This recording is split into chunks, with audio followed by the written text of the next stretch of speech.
Hai semua, selamat datang kembali di saluran ini. Pada kesempatan kali ini, kami akan mengulas alur cerita film horor terbaru yang berjudul Rego Nyowo yang dirilis pada tahun 2025. Film ini bercerita tentang Lena, seorang mahasiswi yang pergi ke Malang untuk melanjutkan studinya bersama kakaknya, Ben Hur. Mereka menempati sebuah kos yang nyaman dan hangat milik pasangan suami istri baik hati, Bu Astri dan Pak Wiryo. Kos tersebut terlihat seperti tempat ideal untuk tinggal dengan suasana tenang dan tarif yang terjangkau. Setiap minggu, Bu Astri mengundang semua penghuni kos untuk makan malam bersama, menciptakan suasana kekeluargaan yang akrab. Namun, keharmonisan itu tidak bertahan lama.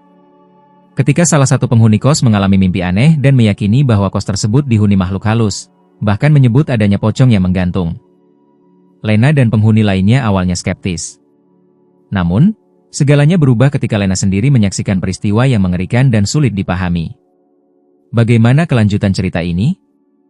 Tanpa memberikan banyak bocoran di awal, mari kita lanjutkan ke pembahasan. Film ini berlatarkan kota Malang, Jawa Timur. Dan dimulai di sebuah kos yang menampilkan seorang remaja bernama Yamin. Saat itu, Yamin sedang mengantarkan pesanan nasi goreng untuk temannya yang bernama Bobby. Namun, saat ia mengetuk pintu kamar Bobby, tidak ada jawaban sama sekali. Akhirnya, Yamin mengambil inisiatif untuk masuk. Saat masuk, ia mendapati Bobby tanpa ketakutan. Bobby meminta Yamin untuk menemaninya tidur malam itu. Yamin berusaha meyakinkan bahwa tidak ada yang perlu ditakuti karena kos tersebut nyaman dan terjangkau. Namun, Bobby merasa ada aura berbeda di kos ini, seolah-olah ada yang mengawasi mereka. Dengan sedikit enggan, Yamin akhirnya menemani Bobby malam itu. Di tengah malam, Bobby terbangun karena mendengar suara ketukan di jendela. Ia berusaha membangunkan Yamin, tetapi Yamin sedang tidur nyenyak. Bobby kemudian melihat keluar jendela yang menghadap ke kebun pisang di belakang kos. Tiba-tiba, Bobby melihat sosok pocong yang sedang menggali tanah. Saat Yamin terbangun, ia menyadari Bobby sudah tidak berada di tempat tidurnya. Ia melihat keluar jendela dan mendapati Bobby tengah menggali tanah. Ia pun keluar untuk menghampiri Bobby dan menanyakan apa yang sedang dilakukannya. Alih-alih menjawab, Bobby justru meminta Yamin untuk membantunya menggali. Mereka terkejut saat menemukan sebuah mayat yang ternyata adalah mayat Bobby sendiri. Namun, itu semua ternyata hanyalah mimpi buruk Bobby. Teriakannya berhasil membangunkan Yamin. Bobby menceritakan bahwa ia baru saja mengalami mimpi aneh dan merasa kos ini tidak wajar. Ia juga takut jika hal tersebut merupakan tanda bahwa dirinya akan mati. Dan akhirnya, film dimulai. Selanjutnya, cerita beralih kepada seorang perempuan bernama Lena. Saat itu, ia sedang dalam perjalanan menuju Malang. Setelah tiba di terminal, kakaknya, Ben Hur, tidak sengaja mendengar adiknya berbicara dengan ayah mereka. Ayah meminta Lena untuk mengirimkan pesan kepada Ben agar tidak menjadi mahasiswa yang menghabiskan banyak uang dan waktu tanpa menyelesaikan studi. Ayah berharap Lena tidak mengikuti jejak saudaranya dan dapat lulus tepat waktu. Ketika Ben Hur menyambut kedatangan adiknya, sikapnya tampak acuh tak acuh. Lena merasa senang karena akhirnya bisa kuliah di Jakarta dan dekat dengan Ben Hur. Namun, Ben Hur hanya berpesan agar Lena tidak merepotkannya. Singkat cerita, mereka pun sampai di tempat kos. Mereka disambut oleh pemilik kos, Ibu Astri dan Pak Wiryo. Ben Hur memiliki hubungan akrab dengan keduanya dan terlihat seperti anak yang dekat dengan orang tuanya. Lena juga memuji tempat kos yang sangat baik dan yakin bahwa dia akan betah tinggal di situ. Ibu Astri segera mengantar Lena ke kamarnya. Ia menjelaskan bahwa di kosan itu ada 10 penghuni, termasuk mahasiswa dan pekerja, dan mereka semua sudah seperti keluarga. Ibu Astri juga mengenalkan anaknya, Rian, yang selalu membantunya mengurus rumah kos. Ketika Lena sedang di kamarnya, tiba-tiba tetangga sebelah yang bernama Rina datang untuk berkenalan. Rina mengajak Lena keluar untuk mengenalkan dengan penghuni lainnya. Lena merasa tempat kos itu sangat nyaman dan tidak percaya bahwa biayanya hanya 500.000 per bulan. Rina menjelaskan bahwa Ibu Astri dan Pak Wiryo memang berniat membantu orang-orang yang jauh dari keluarganya dan dengan anggaran pas-pasan. Rina kemudian pamit sebentar untuk memanggil teman-temannya. Di saat itu, Lena tidak sengaja mendengar percakapan Yamin dan Bobby. Bobby mengajak Yamin untuk segera pindah dari kosan itu, tetapi Yamin tidak bisa porkue tidak memiliki uang. Kemudian, Rina kembali dan memperkenalkan dua temannya, Han dan Eka. Eka mengajak Lena untuk makan malam bersama di rumah Ibu Astri, karena setiap minggu keluarga Ibu Astri mengadakan acara makan malam. Singkat cerita, malam itu Lena dan yang lainnya datang ke rumah Ibu Astri yang tidak jauh dari tempat kos mereka. Pak Wiryo muncul dan mempersilakan mereka semua masuk. Yasmin terlihat menarik Bobby untuk bergabung dengan makan malam. Melihat itu, Pak Wiryo memanggil mereka dan secara terpaksa, Bobby pun masuk ke dalam rumah tersebut. Lena sempat bertanya kepada Rina mengapa orang tuanya tidak ikut makan. Rina menjelaskan bahwa keluarganya adalah vegetarian. Ibu Astri mengundang mereka untuk makan malam sebagai rutinitas mingguan sekaligus sebagai perkenalan untuk Lena, Yamin, dan Bobby. Sebelum makan, Ibu Astri memimpin doa. Uniknya, ia berdoa dengan menggunakan bahasa Jawa yang artinya tetap 10. Semoga selalu sehat. Lena terlihat bingung dengan doa Ibu Astri yang sedikit berbeda. Rina menjelaskan bahwa doa itu bertujuan agar kita semua sehat dan hidup rukun. Saat menyantap hidangan, Lena dan yang lain menikmati masakan Ibu Astri yang sangat enak.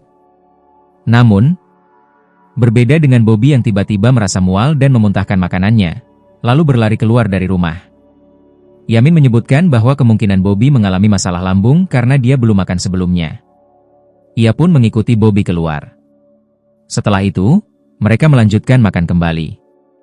Lena mulai merasa curiga dan saling tatap dengan Bu Astri. Setelah selesai menjamu hidangan, Lena menawarkan untuk membantu mencuci piring. Namun, Bu Astri menolak dan Rina pun menjelaskan bahwa Bu Astri lebih suka melakukan semuanya sendiri. Saat berada di dekat pintu, Lena teringat bahwa ponselnya tertinggal di meja makan. Namun, tanpa sengaja, ia mendengar Bu Astri menjatuhkan sebuah sendok. Dengan rasa ingin tahunya, Lena pun mengamati kemana Bu Astri membawa piring kotor tersebut. Dari jendela dapur, ia melihat Bu Astri membawa piring kotor itu ke dalam gudang. Di sisi lain, Yamin merasa sangat cemas setelah menyadari Bobby mengalami demam tinggi. Sementara itu, di dalam kamar, Lena mendengar suara langkah kaki dari luar. Ternyata itu adalah Yamin yang terburu-buru membawa air untuk kompres Bobby. Lena ikut masuk dan menanyakan keadaan Bobby. Ia menyarankan Yamin agar tidak menggunakan air dingin, karena dapat memperburuk keadaan demamnya. Sebagai alternatif, ia menganjurkan untuk menggunakan air hangat. Di tengah situasi, Bobby mulai mengigau dan tampak sangat ketakutan. Setelah sadar, Bobby merasakan keberadaan banyak sosok yang mengetuk jendela. Ia juga memberitahu Yamin dan Lena bahwa di kebun pisang belakang kosan ada sosok pocong yang menggantung. Malam itu, Bobby bersikeras ingin pergi dari kosan itu. Ia berusaha meyakinkan Yamin untuk segera pindah dari tempat tersebut. Bu Astri dan Pak Wiro datang dan menanyakan kemana Bobby hendak pergi. Jika ingin pergi, lebih baik menunggu besok. Namun, Bobby menolak dan mengungkapkan bahwa tempat tinggal ini sangat angker. Astri berusaha mencegah Bobby pergi, tetapi Bobby langsung tancap gas dan meninggalkan kosan itu. Saat itu juga, lampu di kosan tersebut tiba-tiba mati.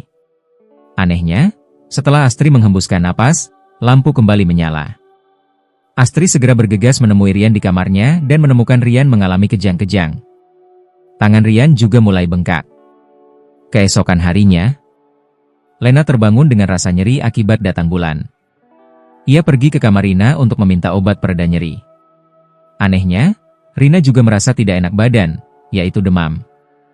Rina merasa heran karena sebenarnya ia jarang sakit. Lena pun meminta obat pereda nyeri dan juga obat untuk pusing. Rina memberitahu bahwa obat pusing berada di lantai bawah di meja ruang tamu. Lena bertemu dengan Ben-Hur dan bertanya mengapa ia memegang pipinya. Ben-Hur menjawab bahwa ia sedang mengalami sakit gigi. Yamin menginformasikan kepada Lena bahwa obat pusing sudah habis digunakan oleh yang lainnya. Ia juga merasa aneh. Ketika bangun, semua langsung merasakan sakit. Lena pun mencari Bu Astri untuk meminta obat. Di sini ia secara tidak sengaja melihat Pak Sutri yang sedang mengobati Rian. Pak Wiryo yang melihat kedatangannya segera bertanya tentang kehadirannya. Lena langsung meminta obat dan Pak Wiryo memberikannya. Namun, Pak Wiryo memperingatkan agar di lain waktu Lena tidak langsung masuk tanpa izin. Setelah itu, Lena mengantarkan bubur untuk Ben-Hur. Namun, Ben-Hur menerimanya tanpa mengucapkan terima kasih sama sekali. Saat hendak pergi, Lena mendengar suara kucing milik Bu Astri. Ia mencari sumber suara kucing sampai ke kebun pisang yang ada di belakang. Tiba-tiba, sosok pocong yang menggantung muncul di belakang Lena. Dan Lena melihat penampakan tersebut dengan jelas. Pocong itu mendekati Lena, hingga ia berteriak ketakutan. Rina, Ben-Hur, dan Yamin yang mendengar teriakan itu segera menuju kebun pisang untuk mendatangi Lena. Mereka menemukan Lena yang terengah-engah saking ketakutannya. Lena mengungkapkan bahwa ia baru saja melihat pocong yang menggantung. Setelah kembali ke kamar, Ben-Hur merasa bahwa mungkin Lena hanya salah lihat. Yamin membela Lena karena Bobby pernah menceritakan tentang penampakan yang serupa. Meskipun demikian, Ben-Hur tetap skeptis karena dia menganggap Bobby orang yang penakut.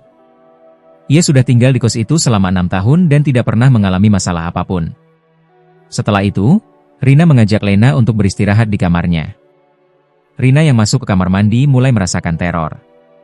Tiba-tiba, sebuah tirai terbuka dengan sendirinya dan sosok pocong pun muncul di depan Rina. Mendengar teriakan Rina, Lena langsung menghampirinya. Rina mengaku bahwa ia juga melihat penampakan yang sama. Keesokan harinya di kampus, Ben-Hur sangat bingung karena sekarang Rina juga percaya akan penampakan itu. Rina merasa kesal karena meskipun Ben-Hur tidak percaya padanya, setidaknya ia harus mempercayai Lena, adiknya sendiri. Selanjutnya, Lena menelepon ayah di kampung untuk memberitahukan niatnya pindah kos. Ayah pun tampak marah, mengira Lena kurang fokus belajar. Terlebih lagi, pindah kos memerlukan biaya dan ayah enggan mengeluarkan uang untuk itu. Ayah kemudian meminta Lena untuk menyerahkan telepon kepada Ben-Hur. Ia pun memarahi Ben-Hur karena tidak bisa merawat adiknya dengan baik. Ben-Hur merasa kesal karena setiap kali ada yang tidak beres dengan Lena, pasti ia yang dimarahi ayah. Kemudian, Rina menyarankan untuk bertanya kepada Bu Astri dan Pak Wiryo mengenai masalah ini. Yamin juga ingin memanggil seorang ustaz untuk mengusir arwah tersebut. Pada malam minggu selanjutnya, mereka semua kembali makan bersama.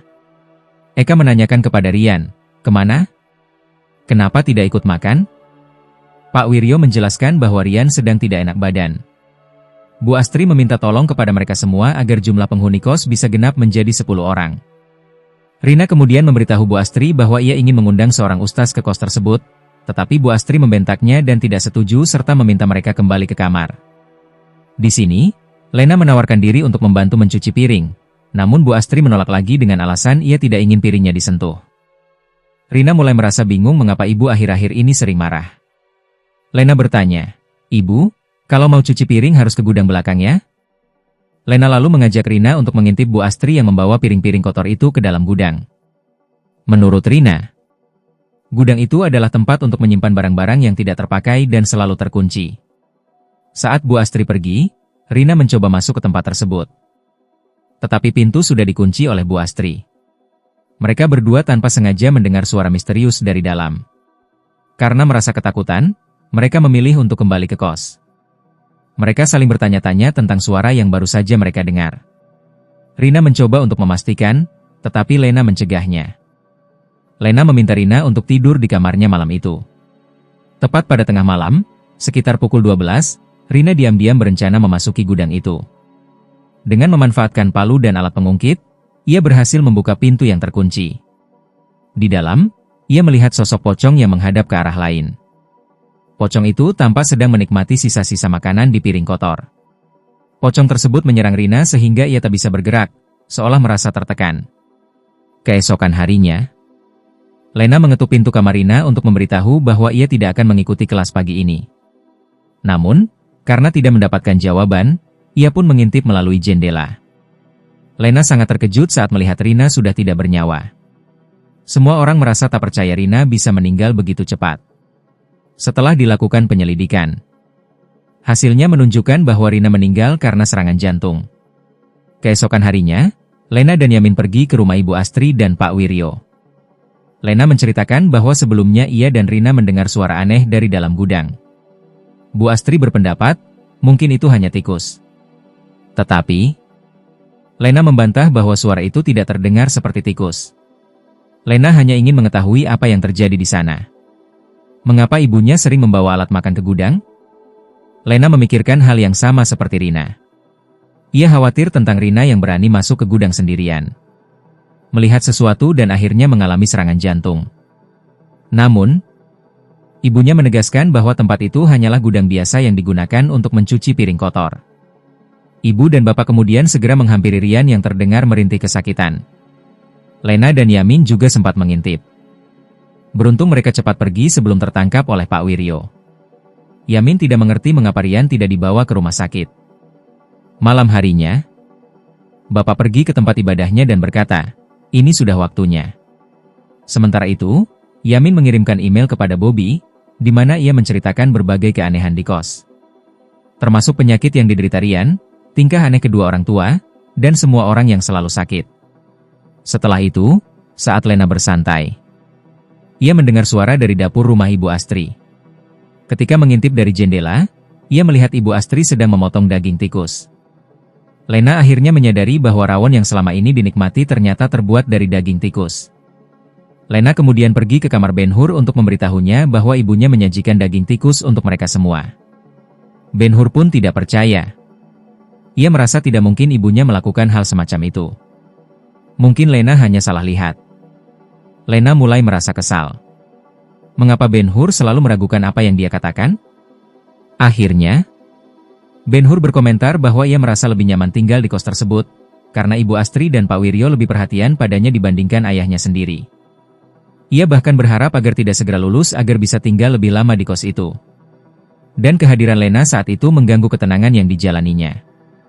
Lena yang mendengar itu menjadi terdiam dan segera meminta maaf kepada kakaknya. Lena sebenarnya merasa bingung di rumah tersebut. Ayah dan ibu sering bertengkar tentang masalah finansial. Namun kini situasinya berbeda.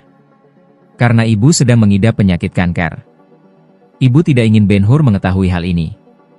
Meskipun Lena tidak ingin menambah beban Ben-Hur, dia perlu tempat untuk berbagi cerita. Ben-Hur akhirnya menyadari bahwa ia juga tidak sendirian dalam memikul beban berat. Di sisi lain, Pak Wiryo diam-diam menerima doa dari Pak Ustaz untuk mengusir sosok pocong yang menggantung itu. Ia pun masuk ke gudang untuk mencari pocong tersebut. Namun anehnya, pocong itu seolah tahu bahwa ia ingin diusir, sehingga ia tidak menunjukkan dirinya. Tiba-tiba pocong itu muncul dan memutuskan kontrak Pak Wiryo di film ini. Keesokan harinya, Ben-Hur dan Lena mendengar suara kucing milik Bu Astri. Mereka mendekati sumber suara itu hingga ke kebun pisang. Akhirnya Ben-Hur berteriak panik setelah melihat mayat Pak Wiryo tergantung. Lena dan yang lainnya segera bergegas ke kebun pisang mendekati Ben-Hur. Bu Astri juga datang dan terkejut menyadari suaminya telah meninggal. Sore itu, jenazah Pak Wiryo dikuburkan. Di kamar, mereka merasa sedih mendengar informasi tentang kematian ayah tercinta. Lena dan yang lainnya mulai curiga terhadap Bu Astri. Pada sore tadi, ia tidak ikut salat jenazah meskipun itu suaminya sendiri.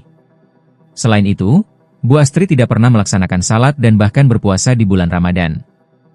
Namun yang paling mengherankan adalah mengapa Pak Wiryo sampai melakukan bunuh diri. Lena memberitahu mereka bahwa ada yang tidak beres di kos tersebut. Tetapi saat ia ingin menceritakan hal itu, tiba-tiba lampu padam. Bu Astri meminta Ben-Hur dan yang lainnya untuk masuk ke gudang memeriksa MCB.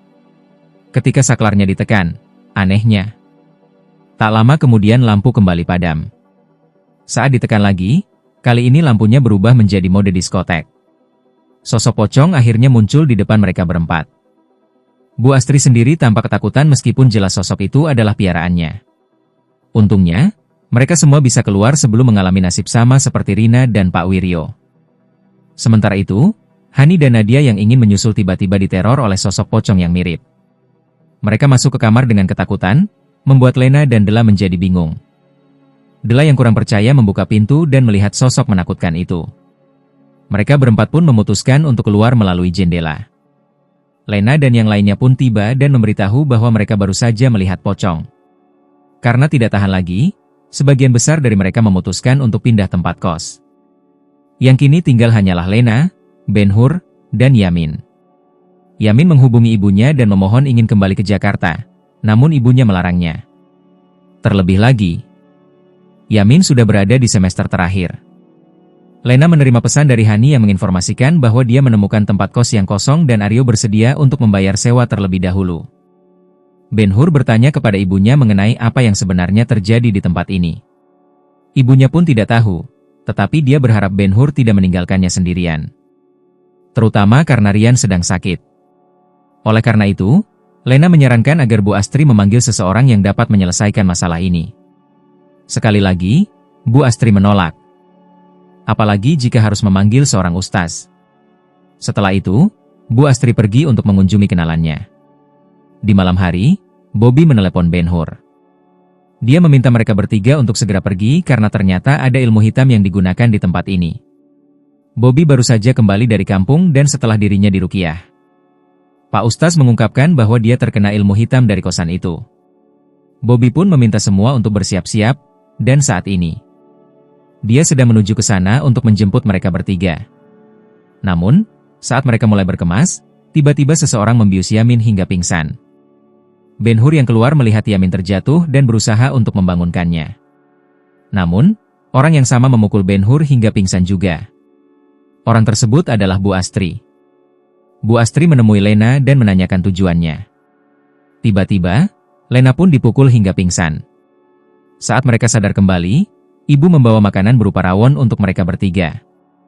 Lena langsung membuang makanan itu, terutama setelah mengetahui bahwa rawon tersebut terbuat dari tikus. Akhirnya, ibu mengakui bahwa dia terlibat dalam ilmu hitam. Makanan itu adalah yang selalu dia sajikan. Dengan menggunakan bumbu dan ramuan khusus, Bu Astri mampu membuat mereka merindukan masakannya. Setiap suapan disajikan dengan sendok dan mangkuk agar iblis dapat memakan sukma mereka. Astri juga menyebut Ben-Hur yang tampaknya mengabaikan ibunya yang sedang sakit. Menunjukkan bahwa ia melarikan diri dari tanggung jawab sebagai anak. Astri menegaskan, Ben-Hur tidak peduli pada ibunya, sama seperti Tuhan tidak peduli padanya. Astri dulu memiliki keyakinan, tetapi sekarang sudah tidak lagi. Desa mereka telah hancur dan keluarganya dirampok. Sebuah kilas balik menunjukkan momen ketika Astri dan Wiryo merasa putus asa, kemudian mereka melihat sekelompok orang bergerak menuju suatu tempat. Mereka mengikuti kelompok tersebut dan menemukan orang-orang yang menyembah iblis pocong gantung. Tanpa membuang waktu, mereka bergabung dengan kelompok itu. Agar Rian tetap sehat. Ibunya selalu memastikan penghuni kos mencapai angka 10. Rian mendengar semua kebenaran tersebut dari dalam kamarnya. Setiap kali satu orang pergi, Astri diwajibkan untuk mempersembahkan tumbal kepada pocong. Namun, karena Bobby pergi malam itu, Rina yang menjadi tumbalnya. Mereka yang jatuh sakit akan menyerap energi dari sang iblis. Bobby sendiri ternyata sudah memutuskan kontrak sebelumnya setelah sutradara meminta Astri untuk menikam Bobby dengan pisau mainan. Kini saatnya mereka yang akan menyusul Bobby. Yamin pun dibius dan dibawa ke gudang. Ben-Hur akhirnya meminta maaf kepada Lena karena selama ini tidak menyadari keluh kesahnya di rumah. Ia hanya memikirkan kepentingan dirinya sendiri. Ketika mereka sedang bercakap, Rian berteriak kepada keduanya bahwa ada gunting di laci meja rias. Setelah bisa terlepas, mereka langsung menuju gudang untuk menjemput Yamin. Saat berada di gudang, Ben-Hur menyadari adanya pintu rahasia di lantai. Pintu itu terhubung ke ruang bawah tanah. Mereka berdua melihat Astri sedang melakukan ritual dengan Yamin yang tergeletak di sampingnya. Mereka pun bekerja sama dengan Ben-Hur menutup kepala Astri menggunakan kain. Sementara itu, Lena berusaha menyelamatkan Yamin. Setelah Astri pingsan, ketiganya segera melarikan diri. Namun, beberapa pocong mulai mengganggu mereka dan menghalangi jalan keluar. Akibatnya, mereka mencari rute alternatif hingga tiba di kebun pisang. Mereka tersesat di dalam area tersebut dan tidak bisa menemukan jalan keluar. Tiba-tiba, Astri muncul kembali dan mulai mengejar mereka. Mereka berlari hingga tanpa sengaja sampai di lokasi ritual. Di sana, Yamin melihat Bobby sudah dibungkus kain kafan. Astri pun datang dan berhasil melukai Yamin. Astri merasa senang karena kebetulan mereka berada di lokasi ritualnya, di mana mayat mereka akan segera dipersembahkan. Terjadi pertengkaran hingga Lena berhasil pingsan. Astri memanfaatkan kesempatan itu untuk membungkus tubuh Lena. Astri kemudian memulai ritusnya dengan melantunkan mantra. Sang iblis pun muncul dan siap melahap semuanya. Saat hendak diserang, Rian tiba-tiba datang menghentikan segala sesuatu. Rian yang paham mengakhiri semuanya dengan menggorok dirinya sendiri. Iblis pun terbakar habis oleh api. Karena tidak ada lagi yang tersisa, Astri akhirnya juga menghabisi dirinya sendiri. Keesokan harinya, Ben-Hur dirawat di rumah sakit. Ayah dan ibunya datang menjenguk mereka berdua. Ben-Hur meminta maaf atas semua kesalahpahaman yang ada. Tak hanya Ben-Hur, ayah juga meminta maaf karena telah bersikap tidak adil terhadapnya. Dan akhirnya, film pun berakhir. Oke. Teman-teman. Mungkin itu saja. Jangan lupa untuk menyukai, berlangganan, dan memberikan komentar sebanyak-banyaknya untuk permintaan film terbaru di masa mendatang. Sebagai penutup, sampai jumpa di video berikutnya.